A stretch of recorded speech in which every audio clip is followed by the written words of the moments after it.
We have our building and our caboose has been painted. It looks so nice. We have new gravel under the caboose, and thank you to Home Depot. They had volunteers come, and we have new flower beds, which are just gorgeous. On the inside of the building, we say this all the time, but we have so much neat stuff. I do the archiving, and today I archived, if you're up street, where the pizza place is, Bert, if you look on top of that building, it says Harmon on it, Harmon. Well, we have the dress from Mrs. Maple Harmon that she wore at FDR's inaugurational. We're not sure of the year that she was there, but I want to archive that so you can come see that. Also, Robert Hugan, he's down in Florida. He's the grandson of Mr. Crum. So he sent us the lamp that you put on top of the helmets for the coal mines, for Mr. Crum's coal mine. So he has donated that to us. And also, I did a book today that John had donated. It's 1889, and it's the history of Allegheny County. So we have fun stuff like that. So you got to come in and see. We had a fall bake sale. It was very successful. I want to thank everybody that volunteered, everybody that baked, and everybody that came and purchased. We made $680 on the two-day affair. So that was very good. We have the 2025 calendars going to be coming out next month at the program. They'll be ready for you. And we are keeping the cost at $10. And finally, a big thanks to everyone who's a member. We really appreciate your membership. We have the 2025 membership ready to go. There's forms on the table, or whenever you get a chance to renew. We certainly do appreciate all that. Okay, I want to give a special thanks to John. Our other presenter is ill, so he was not able to come tonight. And with a real quick response, John stepped in and said that he would do a presentation for us. So we really, really appreciate that. Okay, is there any questions or anything of our center? Thank you. Okay, if not, we're presenting John. Oh, and I did want to mention, please help yourself. Those goodies over there are from the bake sale, so they are all homemade. Help yourself. And don't forget about the 50-50. What are you taking to do? Oh, this is the call. Okay. Please let me know if this isn't working. You're Can good. everybody, Bobby, can you hear me? Yeah. Okay. And give me a buzz when I forget. Begin with apologies. Too bad Bob Pedorcio couldn't come. I was looking forward to his talk very much. I hope we can reschedule it in the future. And I apologize for sitting down rather than walking around like a good lecturer. And, well, you know what they say about the old gray mare. Yeah, that's the way it goes. Now, this subject is maybe phony. It's really what we're the format of the talk, but we're really talking about the history of Bridgeville and doing it as a series of stories by about 23 people whom I have said are a Hall of Fame of Bridgeville historical figures. Be interested to know how many of them you could identify. By the time we're done, you'll know all of them. And we're going to begin with this guy, a Native American, the first human being to show up in this area. Maybe 18,000 years ago, certainly 15,000 years ago. This is a primitive man, a hunter, who came here from Asia, from Siberia, during the last ice age. North America, 2/3 of it was covered by a sheet of ice 2 miles thick, 10,000 feet thick. And the water that went into that ice came out of the oceans. Sea level went way down, and now Alaska and Siberia were connected by a land bridge, and these wandering hunters wandered over there and stayed. They didn't really, they probably didn't realize they were in the New World. We know they were here 15 to 18,000 years ago because of the meadow crop rock shelter down near Abella, up Route 50.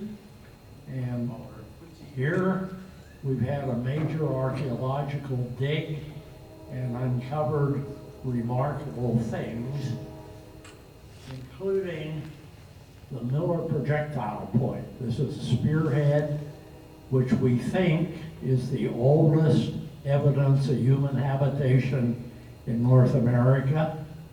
And it's dated between 15 and 18,000 years ago. These were primitive people who lived by hunting large mammals, and as the years went on, they began to evolve. They became more sophisticated, and by 1000 AD, North America was home to a number of semi-civilized people. In the Four Corners area, it was the Anasazi.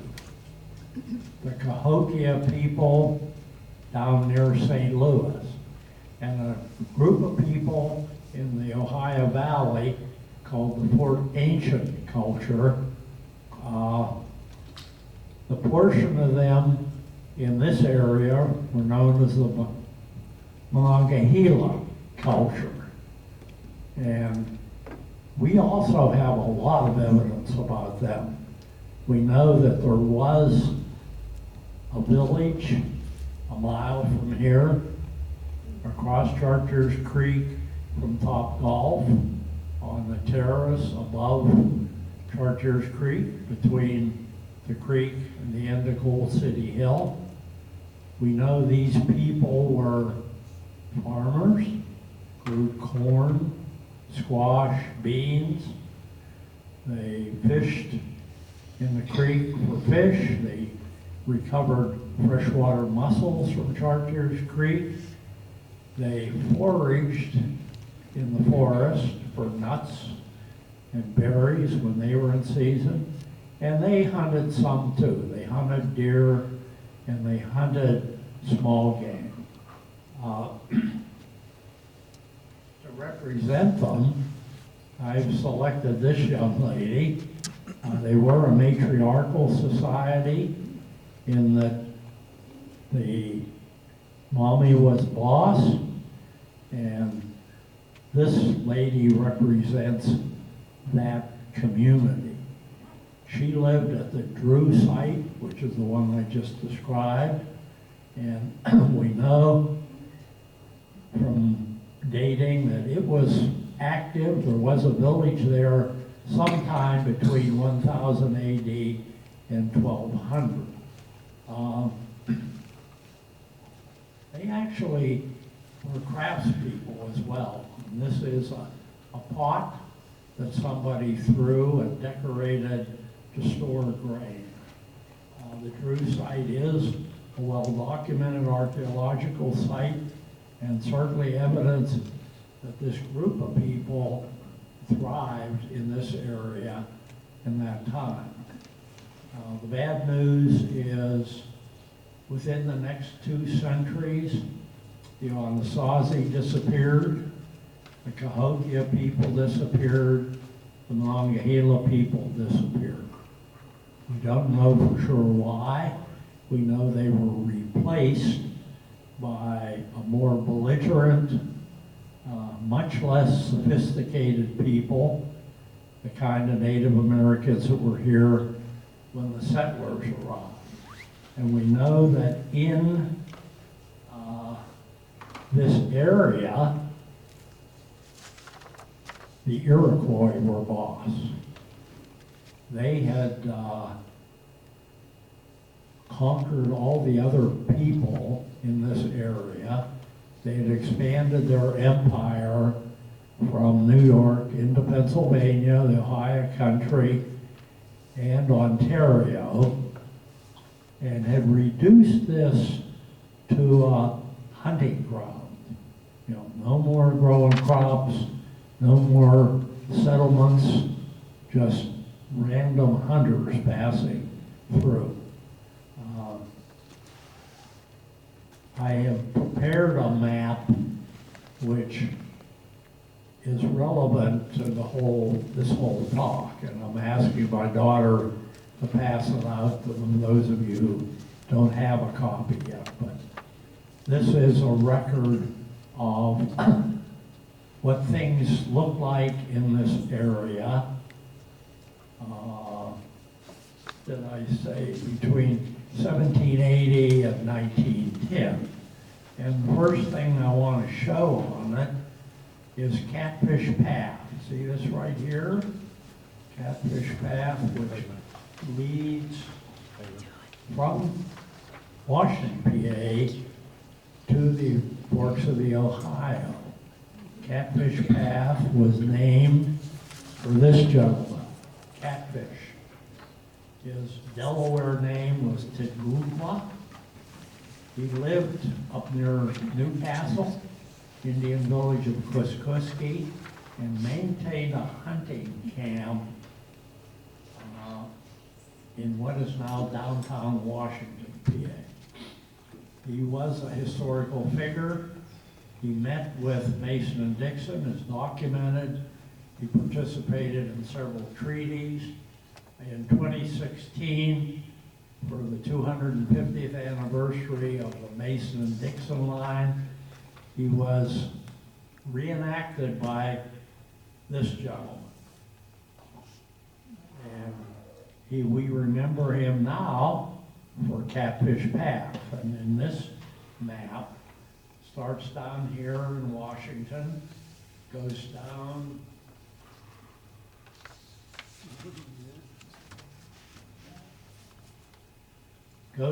the east side of Chartiers Creek to Canonsburg, crosses over, then follows the ridge line on the west side, comes to Bridgeville, crosses the creek twice here, once at Woodville, and then up Green Tree Road, West End, and to the Ohio. Catfish Path is our memory of Tigugwa. The first settler here was Christian Lesson. 1768, the Treaty of Fort Stanwix opened up this area to legal settlement. Lesson had been here with Bouquet's expedition in '63, liked it. When he heard there was property available for veterans of that campaign, he and two teenage sons came here in the spring of '69. They staked a claim on Coal Pit Run. I think that's shown on.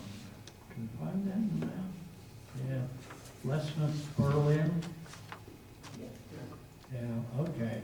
Staked a claim there, cleared the trees, planted a crop, built a little cabin, and generally proved out their claim.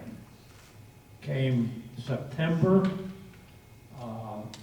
Leslie told his boys it's time to go home. We got to go back to Cumberland, Maryland. I have a court case I got to be a witness in. And they said, oh, we don't want to go home. And he said, well, tell you what, I'll leave you here for 2 more months. And as soon as the case is over, I'll come back and fix you on home. And they were delighted to hear that. Of course, nothing works out right. The case dragged on and on. The snows came early. He never got back. These 2 boys were left on their own resources in the wilderness. The next spring, he packed up what was left of his family and their earthly goods and a wagon and a couple oxen and came back, not knowing what he'd find. Sure enough, here were these two teenage boys, fat, happy, and sassy. They had survived the winter, and they were delighted with it. And Molestus then, okay, this is Andrew Kinez's painting of a typical homestead of the type Lesman would have built. I believe this particular one is probably the Boyce homestead, Boyce Station. And the Lesmans prospered. Christian is buried at St. Luke's Church in the cemetery there.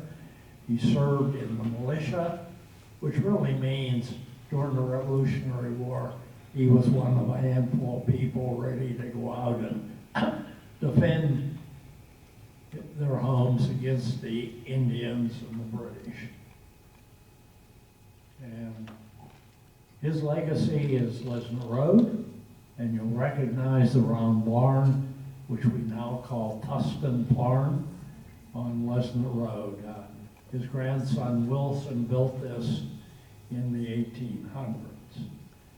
Okay, back to Catfish Path. Now that the settlers were here, they decided to improve it, make it passable for wagons. And they did indeed work on it, clean it up enough that you could move horse and wagons through it, and renamed it the Black Horse Trail. This is the original warrants for property in Upper St. Clair. And we are right about here. That's Benjamin Reno's warrant.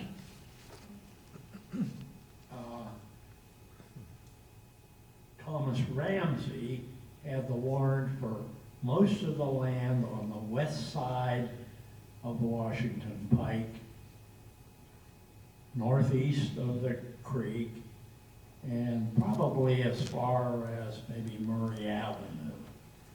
This area here was the Nevilles, John Neville and Presley Neville. They came here shortly after Leslie, but they came here with money. They were well-to-do. They came here with perhaps 60 slaves and built two mansions, one at Bower Hill and one about here at Woodville.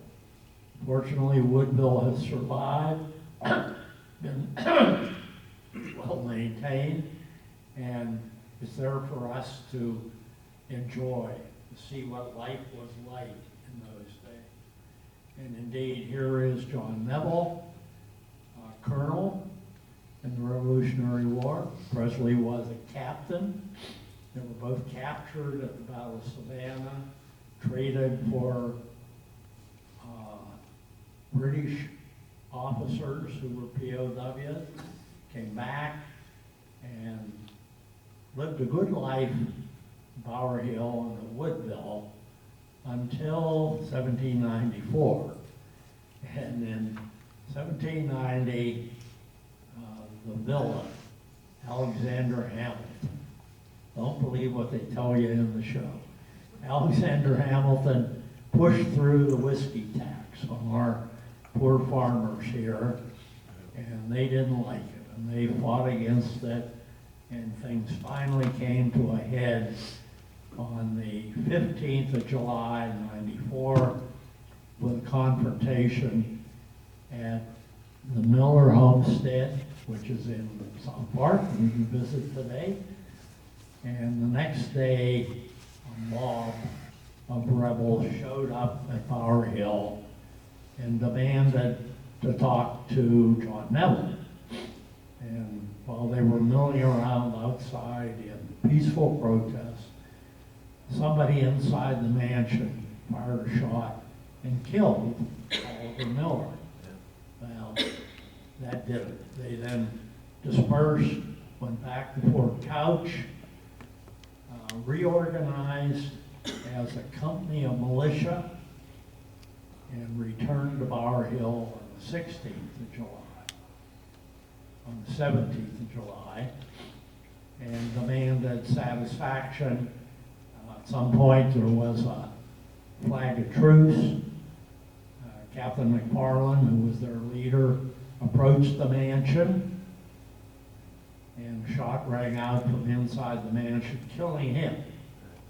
From then on, there was no control, and they promptly burned Bower Hill, and that was the height of the Whiskey Rebellion. Of course, the Nevilles escaped. John Neville purchased Montour Island and changed its name to Neville Island. Presley went west to Ohio.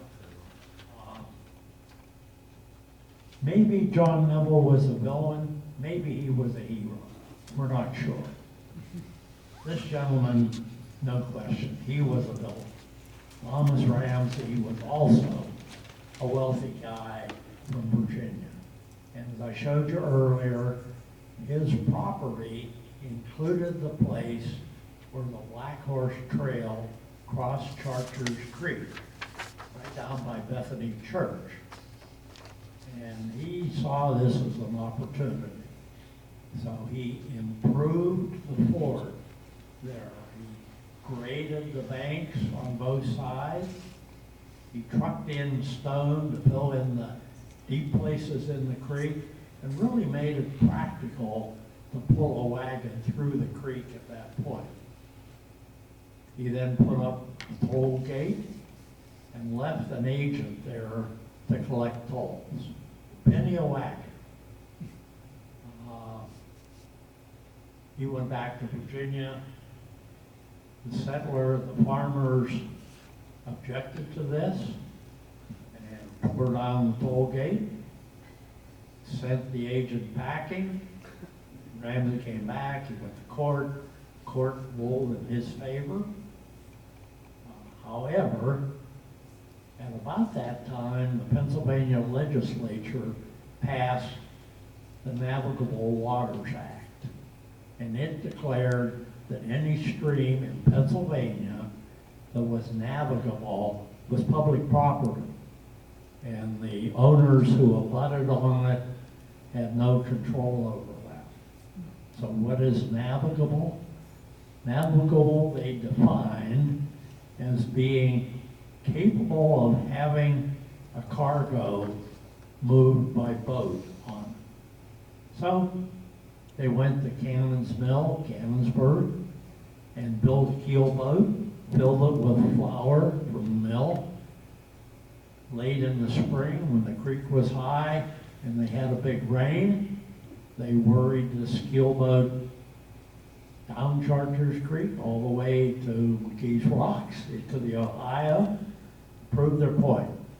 Ramsey gave up, sold his property to Moses Middlesworth, and went back to Virginia.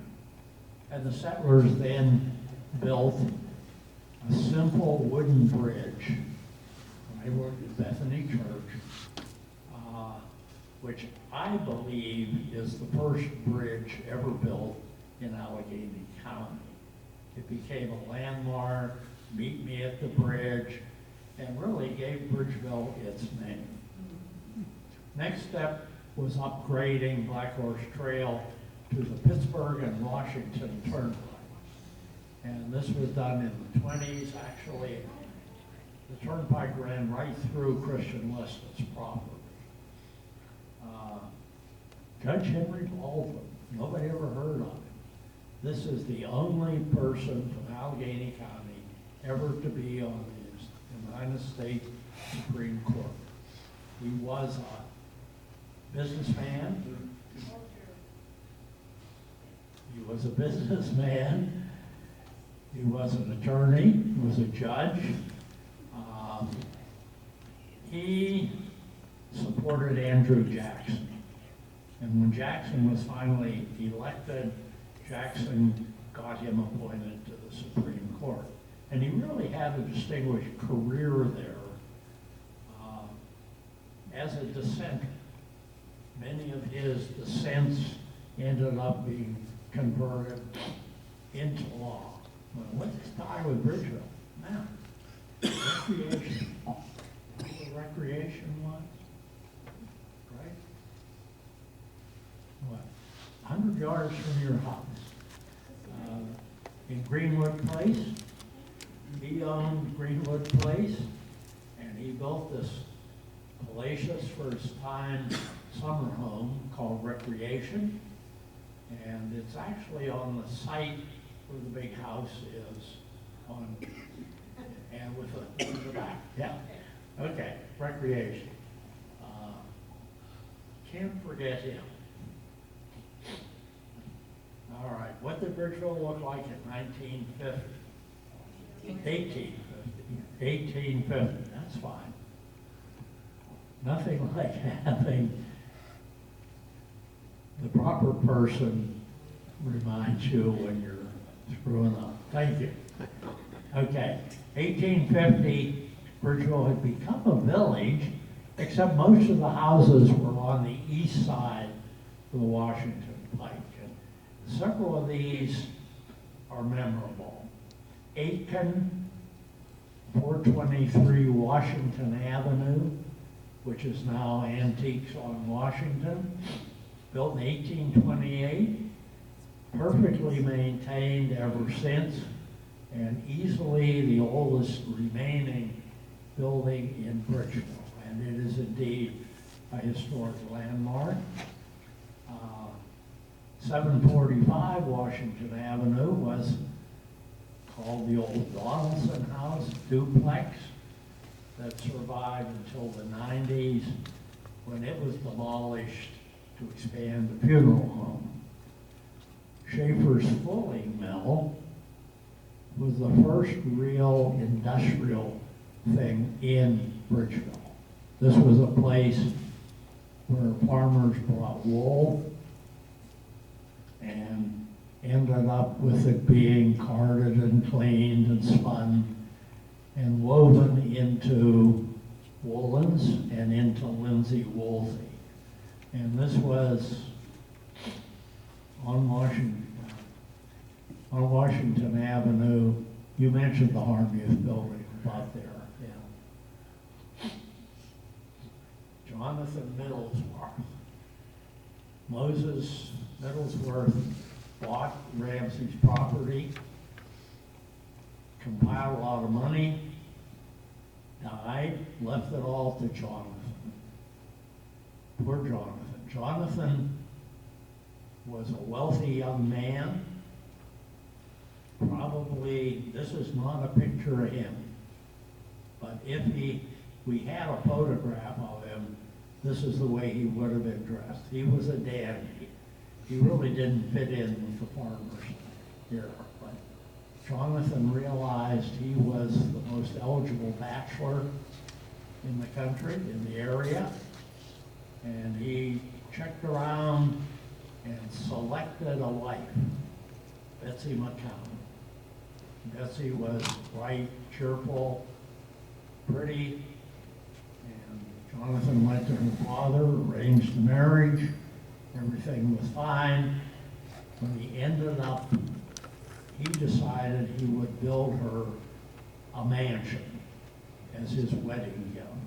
And this would be the finest mansion anywhere in Allegheny, southern Allegheny County. And he brought in the best materials and furnishings, bing, bing, bing.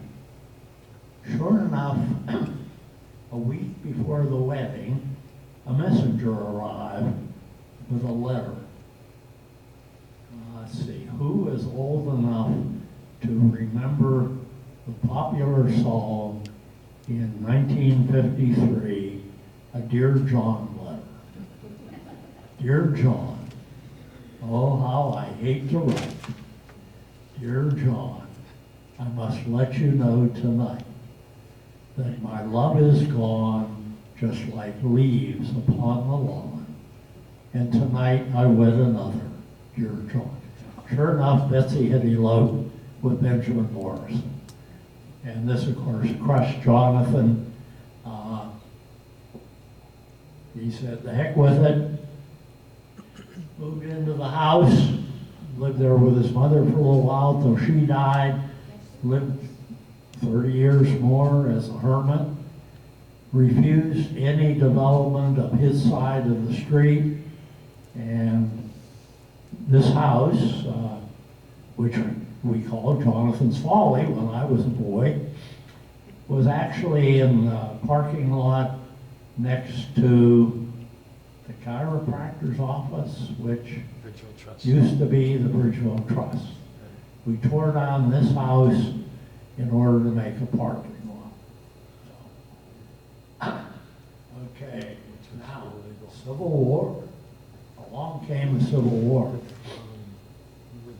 William Boyce, Captain Boyce, organized a company of volunteers, Company K. They were mustered at Bridgeville. They met at Jonathan's Folly and were presented with a battle flag made by the ladies of the Bethany Church. They then marched off really to Camp Wilkins in Lawrenceville and eventually became part of a division which at one point was led by John Reynolds, another point by George Meade, called the Pennsylvania Reserves. The poster boy for Company K is Richard Lesnett, great-grandson of Christian. Richard survived until 1864. At that point, involved in the Battle of Coal Harbor at a Hawes shop. He was wounded. They put him on a hospital ship to take him back to Washington. He died en route. Richard Lesnett. Okay, Charlie D. Haas. This is a hero of mine. Okay. He's really out of sequence, but the fruits of his labor didn't show up till after the war. In 1828, a group of forward-seeking people in Washington, PA, learned about a new technology, railroads. And they decided they would build a railroad from Washington to Pittsburgh, primarily to haul freight. This was a very ambitious thing at a time when there were only 12 miles of railroad and one locomotive in all of North America. But they were forward-looking. So they hired Charles D. Haas to survey, to lay out the railroad. Now he, as a young man, had been an enlisted man in the War of 1812. Following that, he worked on the Erie Barge Canal, Pennsylvania Main Canal, and taught himself surveying and really the rudiments of civil engineering. So he set out with his equipment from Washington and decided he would lay out a railroad following Chartiers Creek. He didn't want to be up on the ridge line because that was made a steeper grade than the railroads could handle. And he did indeed lay out a railroad all the way from Washington, Canonsburg, Bridgeville, and on into Pittsburgh, and identified the necessary bridges, estimated the cost of the whole thing, delivered his results to his clients, and they incorporated as the Chartiers Valley Railroad. And they began acquiring right-of-way and constructing. Come Panic of 37, they went bankrupt. But a few years later, they tried again. This time they ran into the Mexican War, 46. Another setback. After they got going again, Civil War. And finally, in 1870, the Pennsylvania Railroad acquired the assets of the Chartiers Valley Railroad, which was not complete, but which had a lot of construction on it already. They really wanted the portion from Carnegie into Pittsburgh, but they bought the whole thing, and they then proceeded to build the Chartiers Valley Railroad. And here it is, it's really the same route as Catfish Path, except it's down along the creek instead of being up on the hillside. Chartiers Valley Railroad. This revolutionized the Chartiers Valley. Suddenly, a businessman in Washington could have breakfast at home, take the train into Pittsburgh, conduct his business, come back home, be home for dinner. Completely different concept. And it was indeed a prosperous venture. This is a photograph of the Cannonball at Boy Station. And here's the Bridgeville Station, now our History Center. And right after that, and alumnus of Company K, Joseph Wright, built the Norwood Hotel. And the Norwood Hotel was indeed a big success, renowned, good summer resort for people in Pittsburgh. And now we're up to 1876, and we get the railroad on now. And in 79, here comes C.P. Mayer, Casper Mayer. Mayer was born in West Mifflin, left school at the age of 12 to work in the mine, taught himself surveying, and in 79, I think at the age of 18, he decided to relocate to Bridgeville. A.J. Schulte was just opening the Bridgeville mine, and he was going to get work there. So he shows up with his surveyor's transit on his shoulder, introduces himself to Mr. Schulte. He surveys the scene, notices that Mr. Schulte has an unmarried daughter. A year later, he is Mr. Schulte's son-in-law, and he's superintendent of the mine. The two of them worked together well. They prospered. They diversified. There's the mine. They built a major store, building supplies, lumber yard, etc. This is a painting that's in the History Center, and it shows Bridgeville in the winter. Here's the railroad station. There's the Norwood. There's Bank Street. Well, actually, recreation would be in here. And clear in the distance, we can see Chestnut Street. And the old house in the middle of Chestnut Street was actually in this painting, and it's still in existence. By now, the Pellet family was here, and Will and Wash had opened a hardware store, which eventually they sold to Joe Sarasti, and is still in operation as Sarasti. Bethany Church has been built. This is the corner of the Washington Pike and Station Street. George Baird owned the property at that time. He had a grocery store. Next door was a drugstore. Next door was a meat market. And we had replaced the bridge. Oh, I left out a bridge.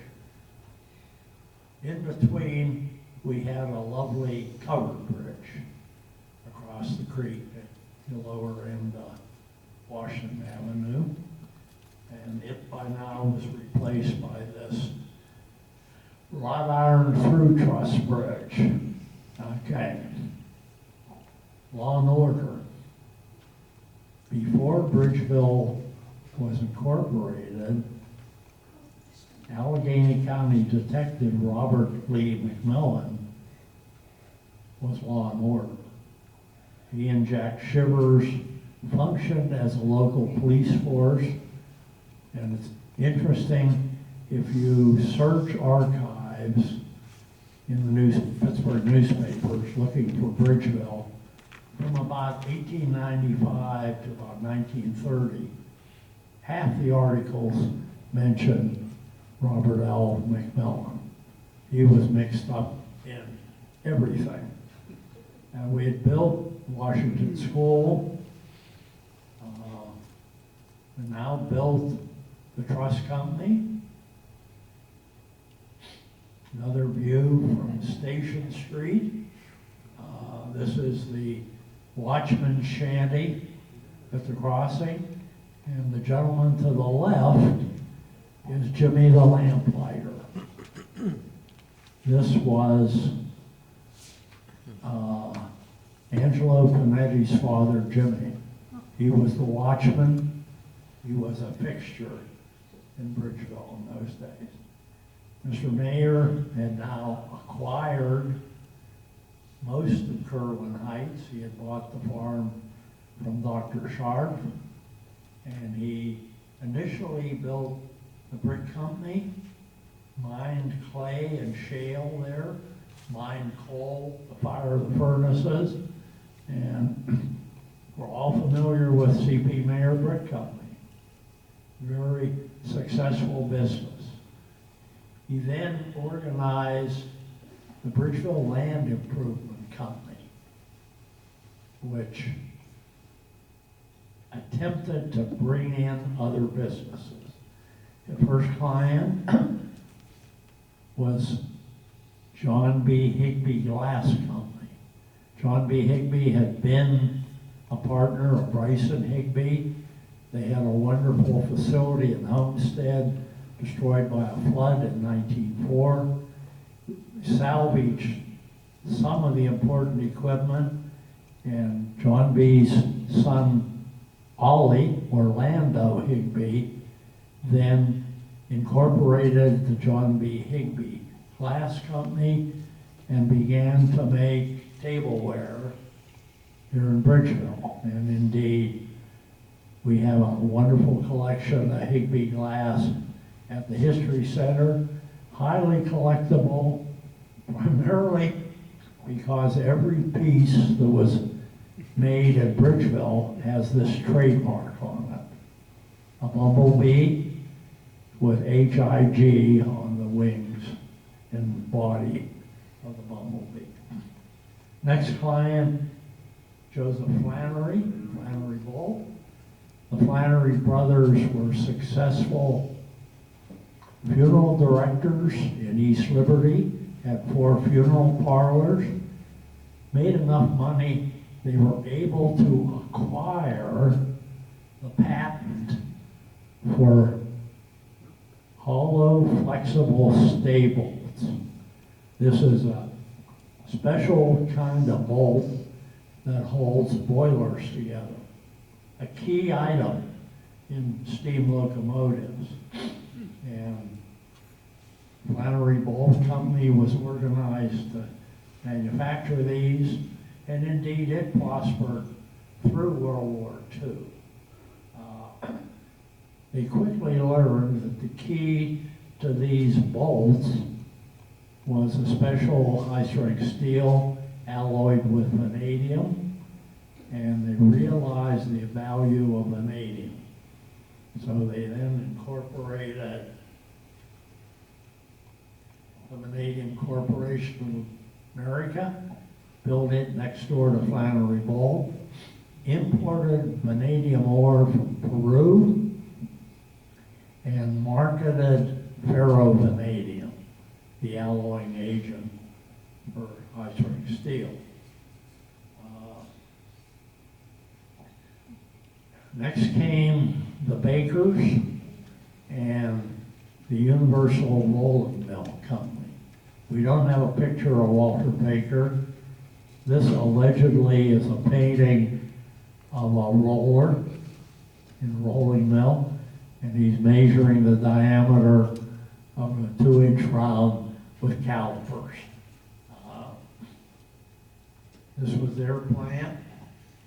It prospered. They merged with Cyclops. In my time, it was Universal Cyclops Steel. They were succeeded by Universal Stainless, which currently is up for sale and is being purchased by a foreign company, a Luxembourg company. Now, for some reason, Fetterman and Shapiro and them aren't concerned about that. You know, they don't want to sell U.S. steel to a foreign company, but Universal, that's okay. All right. James Franks, we got to stick him in. Bridgeville's most famous murder. Poor James Franks, 1914, is the station master of Pennsylvania Railroad. One evening, 2 gunmen accosted him and asked him to empty out his till, and he said no. So they shot him dead and took off. And we never really have found out who did it. There's a number of different stories. 2 different inmates before they died claimed they did it. But still, Bridgeville's biggest mystery.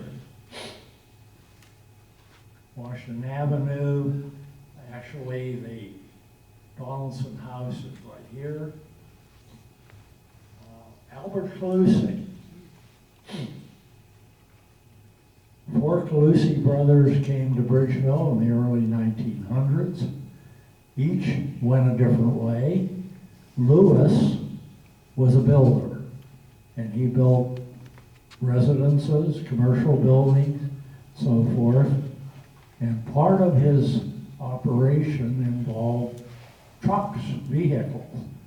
And his young son, Albert, was a very good mechanic. And they saw that as an opportunity. So they acquired the franchise for Chevrolets when? 1918? I don't know. Something like, it's over 100 years. And even though they deserted us and moved to Southhead, we're still proud of the fact that it's the oldest continuous Chevrolet agency in the world. Okay, World War I. The monument in the middle is the one used to be at the grade school for World War I. 22 Bridgeville area men gave their lives in that war. And the one that I've chosen to represent them is Roy Purnell. Roy Purnell, young man in Bridgeville, before he went to France, wasn't permitted to be served a meal in a restaurant on Washington Avenue. But he wasn't good enough for that. But he was good enough to go off the war, serve his country, and to die in France. And he's buried in the cemetery in France. Well, after the war, the Gold Star Mothers petitioned Congress, and Congress ended up agreeing that our government would pay for mothers and widows of men buried in France to go to France and visit their graves. And indeed, they had a wonderful voyage on a big liner, treated like royalty, and then came home. Well, what about Roy's widow? She applied for this. No, this house is only available for white people. This was in, what, 1924? Well, she worked for Dr. Fife. Dr. Fife blew his stack when he heard this, and he says, I'll send her, and he did. And he paid for her to take an ocean voyage to France and to visit Roy's grave. And we're so fortunate to have this photograph commemorating that. And it's, you know, talk about being poignant. This is as poignant as you get. Now, the good news was she had a daughter that I think he had never seen. The daughter was Amy. Amy married Mose Perkins. Amy Perkins is very well known in the community. She lived to be over 100, and we hope that things were better for her when she died than they were for her parents.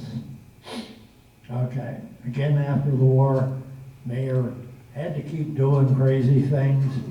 He built an airport, which is now a Great Southern Shopping Center, bought several aircraft, provided aviation services, airmail, transporting people short distances, and he began to market airplanes that he's seen here with a Curtiss Jimmy, a biplane from World War I. And one of the neatest things is the fact that in 22, one of his flyers took this photograph of Bridgeville.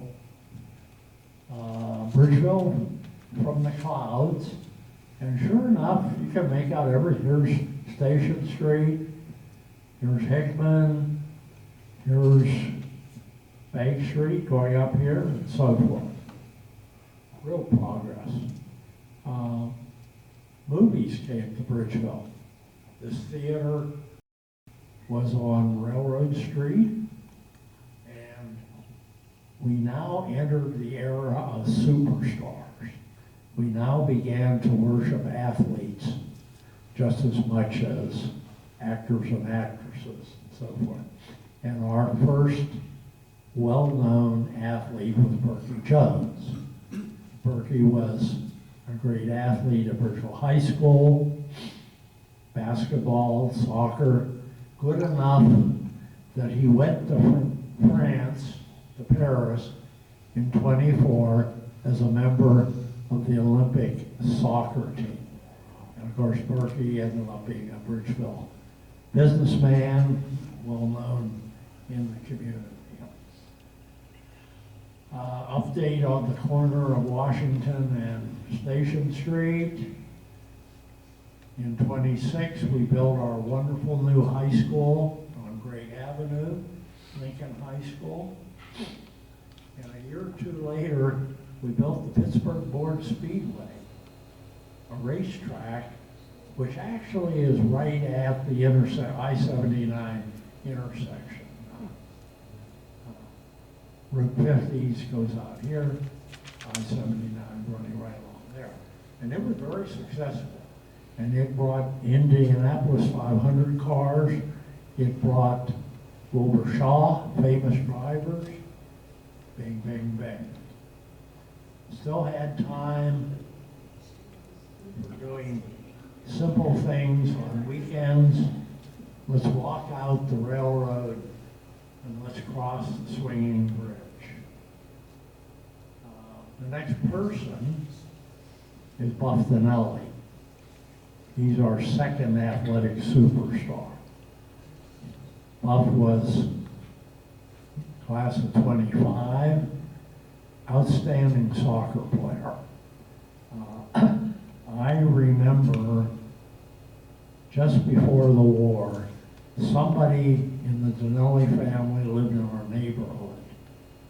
And I remember their being so excited that an American team had defeated Rome, in Rome, on Christmas Day, and Buff had scored 3 goals.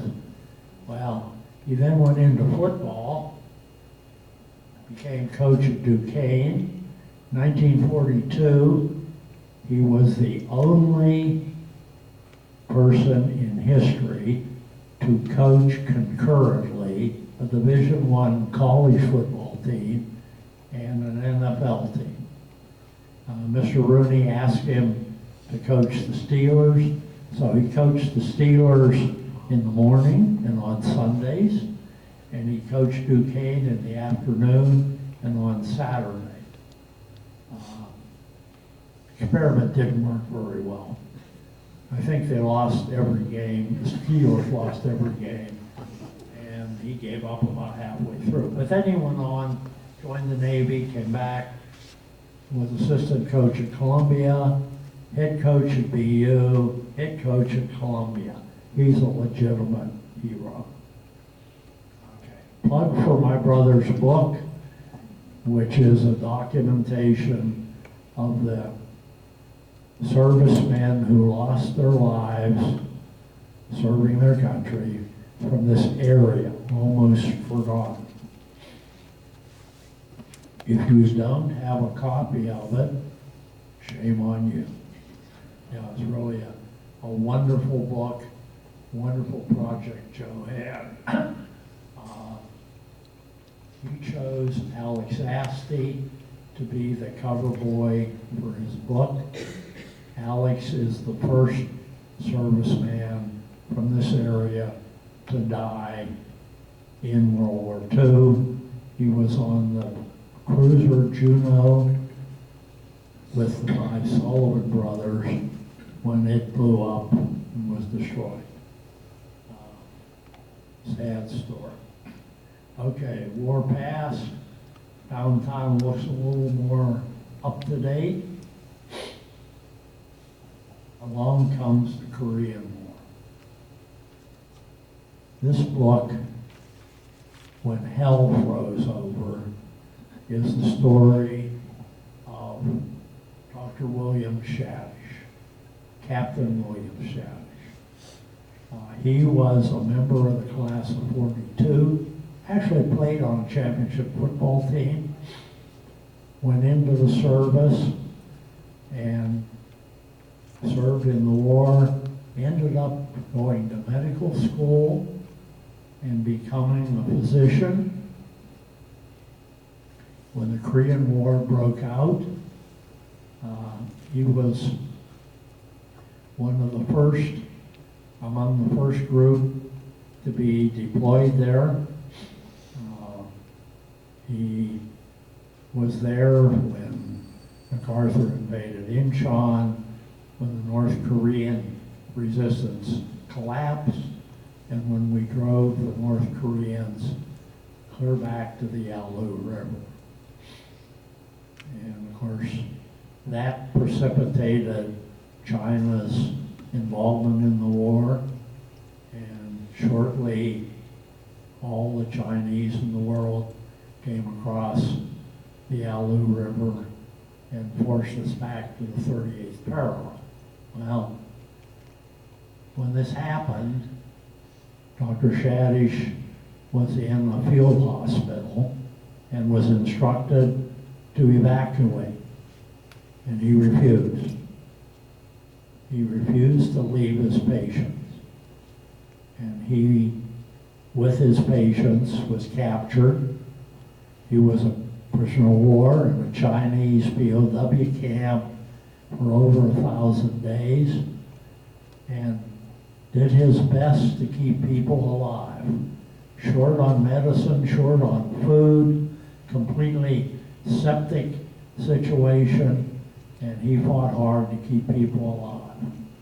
Sure enough, one day he was making his rounds, and here was a new patient. And he went over to him and said, "Hey, Joe, where are you from?" And the boy said, "Well, Pennsylvania." "Oh, so am I. Whereabouts?" "Pittsburgh." "Really? Whereabouts?" "I'm from Pittsburgh, too." "Well, I'm from Bridgeville." "Bridgeville? Who in the world are you?" Turned out it was Larry Donovan. Larry Donovan, I knew as a young man, and Larry had been a POW, was a POW as well, and Larry had given up. He was gonna die. And Shadish convinced him he should hang on. And just as Viola Purnell's photograph is the most poignant I know, this is the most celebratory. This is Larry Donovan's return after 1,000 days in a Chinese POW camp. And this is a big party held for him in the lower end with all his friends. Okay, we're about at the end, but some good things have happened since then. Well, no, some bad things happened. We lost our school, we lost our business district, we lost our local bus line, bing, bing, bing. But Bridgeville somehow has survived and has become an attractive residential site. Bridgeville Public Library. I dare you to find a community this small with a library as wonderful as this one, thanks to the McDivitt's. Public Art Bridgeville. We've now become the cultural capital of the Chartiers Valley. And of course, the History Center. And with that, I think I'm going to shut up. I would suggest anybody who wants to nominate other people or make comments, feel free. I'll rely on Elizabeth to relay your questions to me.